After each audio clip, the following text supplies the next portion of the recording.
মেয়েদের যে হাইজ নেফেস এই অবস্থায় কোরআন শরীফ করা যাবে না, স্পর্শ করা যাবে না। কিন্তু স্বাভাবিকভাবে যদি ছোট নাপাকি হয় তাহলে সেই ক্ষেত্রে স্পর্শ করা যাবে। জাদু টোনা, তারপরে আরও যে বিষয়গুলো আছে, কোথাও ব্যথা পেলে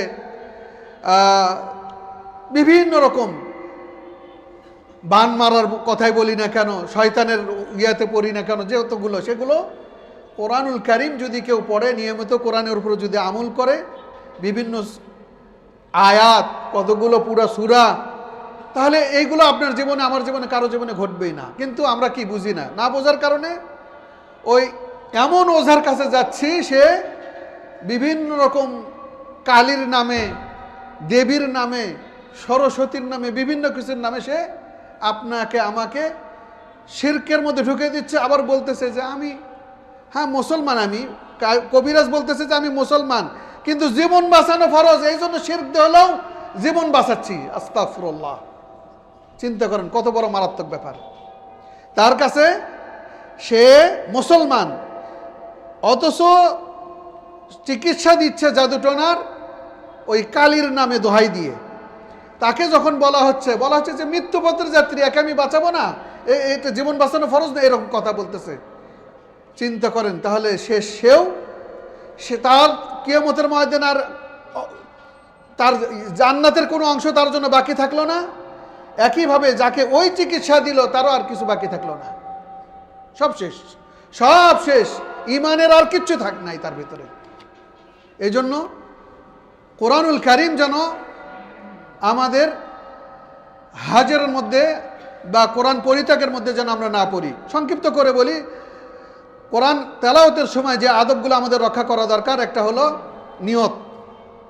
আমি এই কোরআন পড়তেছি আল্লাহ, এর মাধ্যমে যতগুলো কথা বললাম আমল করার চেষ্টা করব। তারপরে এর মাধ্যমে আমি রোগ বালাই প্রতিরোধ করার চেষ্টা করব। এর মাধ্যমে আমি রুজি রোজগার চাই। এর মাধ্যমে আমি আমার পরিবারের পরিজনের ভালো চাই।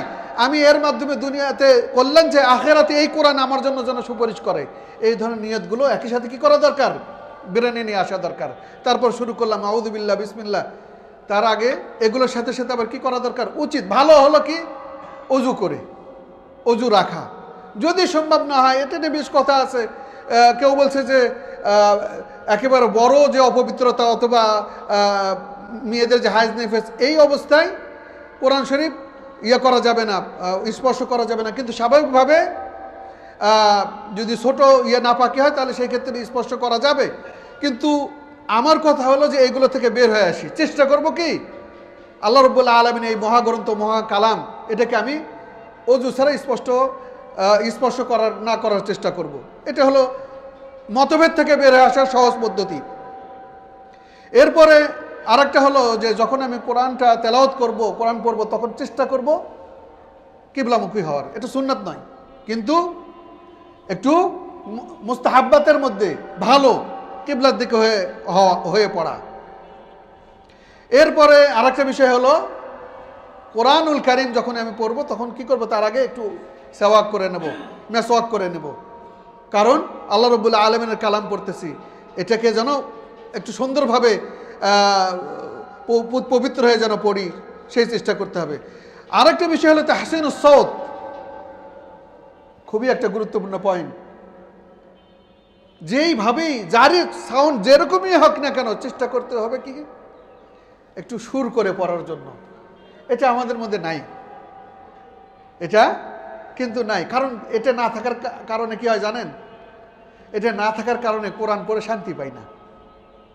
ভাই আপনার আমার যে সাউন্ড যে ধরনের হোক না কেন, কি করব? চেষ্টা করব কোরআনটাকে সুন্দর লাহানে পড়ার জন্য। আমরা স্বাভাবিকভাবে পড়ে যাচ্ছি না, এটা সুন্নতের খেলাফ। আমি দলিলগুলো উল্লেখ করতেছি না, খুব বড় পয়েন্ট এই জন্যই। এরপরে আরেকটা আদব হলো যে বারবার কোরআন পড়া, কোরআন না ছেড়ে দেওয়া। আমি চেষ্টা করব দিনে কমপক্ষে যদি না পারি সময় একটা নিয়ে নেব ফজরের পরে, অথবা যদি না পারি মাগরিবের পরে, অথবা যদি না পারি এশার পরে, অথবা যদি না পারি শোয়ার আগে কমপক্ষে একটা পৃষ্ঠা পড়ার চেষ্টা করব। এবং এই নিয়ম যার ভিতরে নাই সে আসলে আমরা যারা এ ধরনের তারা হতভাগা। এজন্য তাআহুদুল কোরআন বলা হয়েছে যে তোমরা কোরআন বারবার পড়ো, কারণ হলো এটা যেগুলো মুখস্থ করি আমরা সেগুলো খুব দ্রুত বলতেছে, রাসূল সাল্লাল্লাহু আলাইহি ওয়াসাল্লাম বলতেছেন যে উট যেরকম খুব দ্রুত গতিতে এই রশি ছিঁড়ে পালায়ে চলে যায়, কোরআনুল কারীমও আপনার ভিতরে যেটা মুখস্থ আছে সেটা কিন্তু পালায়ে যাবে, ভুলে যাবেন। এই জন্য কী করা দরকার? বারবার একটু পড়বেন যেগুলো মুখস্থ করছেন এবং নতুন মুখস্থ করার চেষ্টা করবেন।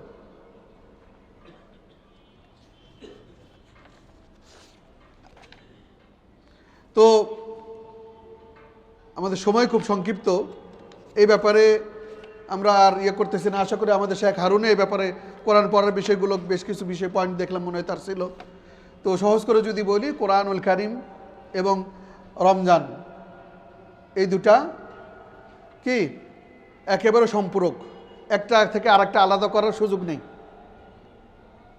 সওম পালন করব, কোরআন তেলাওয়াত করব না, কোরআন খতম দেব না, তাহলে আমরা মনে করি হাদিসের আলোকে অসম্পূর্ণ থেকে গেল আমাদের জীবনের অনেকটা। সালাফরা তাদের কাজ ছিল সওম পালন করা আর কোরআন তেলাওয়াত করা, যেটা আমরা বুঝলাম। এবং হতভাগা হলো তারা যারা রমজান মাস চলে গেল, কোরআন তাদের উপকারে আসলো না। এরপরে আরেকটা পয়েন্টে আমরা আসি, যাকাতের বিষয়। যাকাতের বিষয় খুব আমি শুধুমাত্র ডিরেকশন দেব, মাসলা মাসাইল এবং ইয়েতে আমি ঢুকবো না, যদিও নোট করা আছে, কিন্তু আমাদের সময় আমি যদি দেরিতে চলে যাই তারাবির সালাদটা আমার মিস হবে। আমার মিস হবে বলতে আমার বাচ্চাদেরও মিস হবে। এই জন্য আমি একটু তাড়াতাড়ি অনুমতি চাই। বিষয়গুলো যেগুলো দরকার নেই বা যেগুলো খুব বেশি গভীরে গেলে উপকারও ফায়দাও হবে না, সেই বিষয়গুলো আমরা যাচ্ছি না। তো যাকাতের বিষয় যদি শুরু করি, তাহলে যাকাতের বিষয় হলো এটা ইসলামের তৃতীয়, কেউ বলছে চতুর্থ রুকন, কেউ বলছে তৃতীয়, কেউ বলছে চতুর্থ রুকন। এবং অধিকাংশ জায়গাতেই কোরআনুল কারীমে যেখানে সালাতের কথা আসছে সেখানেই প্রায় যাকাতের কথা আসছে। এটা যদি আমরা সংজ্ঞায় বলতে চাই তাহলে হিয়া হাক্কুন ওয়াজিবুন ফি মালিন বিশুরুতিন লিতাইফাতিন মুআয়্যানা। সমাজের নির্দিষ্ট একটা শ্রেণী ব্যক্তিদের উপরে তার নির্দিষ্ট পরিমাণ সম্পদের উপরে নির্দিষ্ট পরিমাণ নির্দিষ্ট ব্যক্তিদের কাছে পৌঁছে দেওয়া এবং নির্দিষ্ট সময়ে, এটি হলো যাকাত। ইন্নামাস সাদাকাতু লিল ফুকারা ওয়াল মাসাকিন, এখানে যে 8 শ্রেণীর কথা বলা হয়েছে